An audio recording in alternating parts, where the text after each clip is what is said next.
Selamat datang kembali di Extertainment. Kali ini, kami akan menceritakan kisah seorang pendaki Arjuna yang hilang dan terjatuh di jurang. Seperti inilah kisah lengkapnya. Sabtu 19 Maret 2022, Muhammad Naam Kurniawan bersama 4 orang temannya melakukan pendakian ke puncak Arjuna.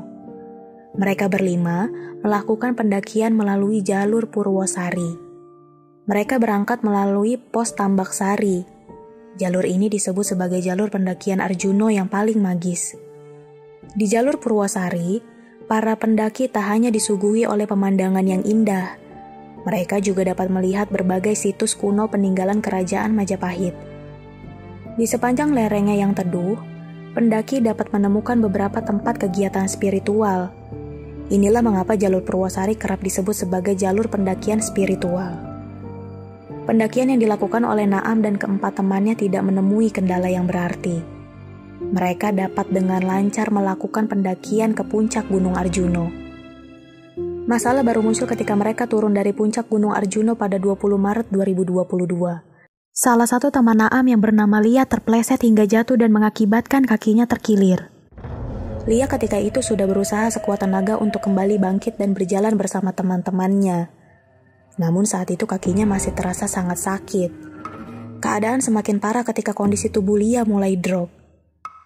Melihat kondisi kebugaran Lia yang semakin menurun, Naam dengan sigap berinisiatif untuk turun lebih dulu guna mencari bantuan. Naam berjalan turun sambil berharap ponselnya segera mendapat sinyal agar ia bisa cepat menghubungi penjaga pos Tambak Sari. Di pos 7 Jawa Dipa, Naam masih belum mendapatkan sinyal telepon. Ia terus melanjutkan perjalanan turun hingga ke pos 6 Candi Sepilar. Namun, di sana Naam juga belum berhasil mendapat sinyal maupun pertolongan. Naam tidak menyerah. Ia terus memikirkan nasib Lia yang masih kesakitan di atas sana. Naam kemudian terus melakukan perjalanan turun menuju pos 5 Mangkuturomo. Atas kehendak Tuhan, ponsel milik Naam akhirnya mendapat sinyal telepon. Naam tidak ingin membuang kesempatan. Ia langsung bergegas menghubungi petugas pos Tambak Sari. Setelah memastikan pesannya tersampaikan, Naam langsung bergerak untuk kembali menyusul teman-temannya yang masih berada di atas. Teman-teman Naam yang berada di area sekitar puncak menunggu Naam sambil berharap cemas. Mereka khawatir dengan kondisi Lia yang semakin menurun. Di tengah rasa cemas yang menghantui mereka, tim evakuasi akhirnya datang untuk menjemput mereka.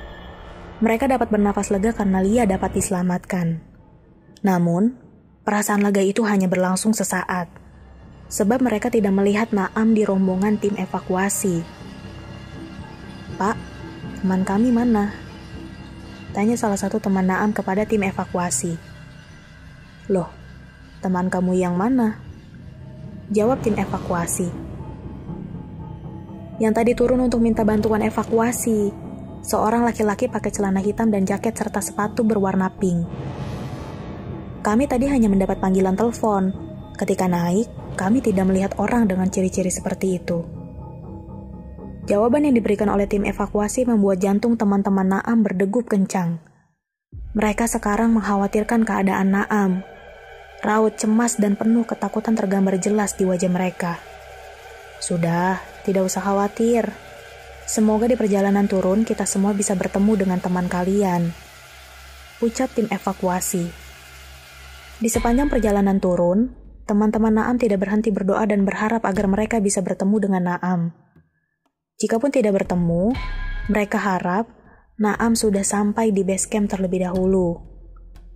Namun semua yang mereka harapkan ternyata tidak terjadi. Mereka tidak bertemu dengan Naam di jalan ataupun di base camp. Jelas hal ini menjadi pukulan yang menyakitkan untuk teman-teman Naam, terlebih lagi Lia. Sebab Naam turun sendiri demi menolong dirinya. Teman-teman Naam tidak ingin terlalu larut dalam kesedihan. Mereka langsung bergegas membuat laporan agar operasi pencarian Naam dapat segera dilakukan. Di tempat yang lain di Gunung Arjuna, Naam sedang panik ketakutan.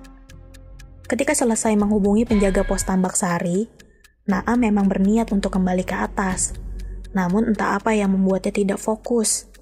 langkah kaki Naam justru melenceng dari jalur pendakian. Ia tersesat masuk ke dalam hutan. Ketika ingin kembali ke titik awal, ia justru malah masuk semakin jauh ke dalam hutan. Hari semakin sore, langit juga mulai tampak gelap. Naam mencoba berteriak minta tolong.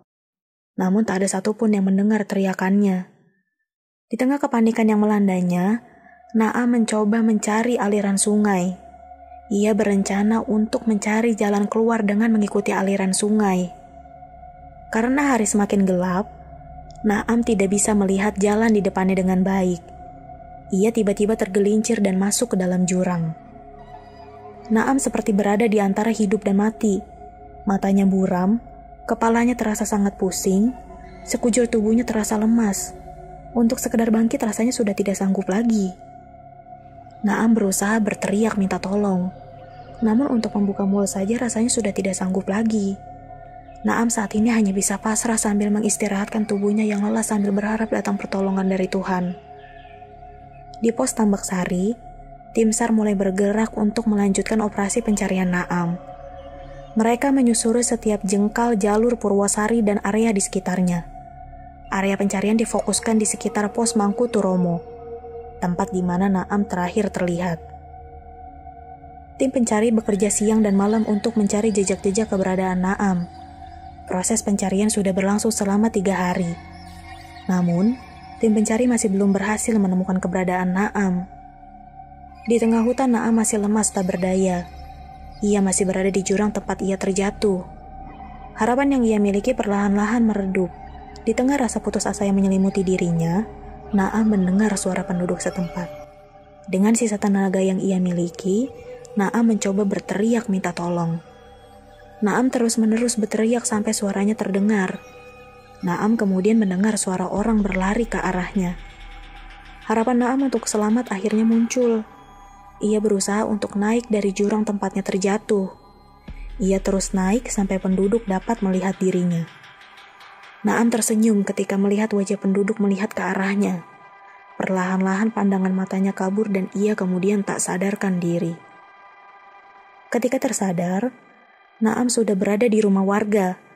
Naam sangat bersyukur ia bisa selamat dan bertahan hidup dari musibah yang menimpa dirinya. Setelah itu, tim SAR datang menjemput Naam dan membawanya ke rumah sakit terdekat sebelum dipulangkan ke keluarganya.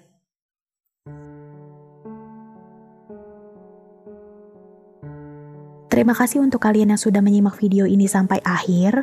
Jika kalian suka dengan video ini, silahkan like, komen, share, dan subscribe channel ini ya.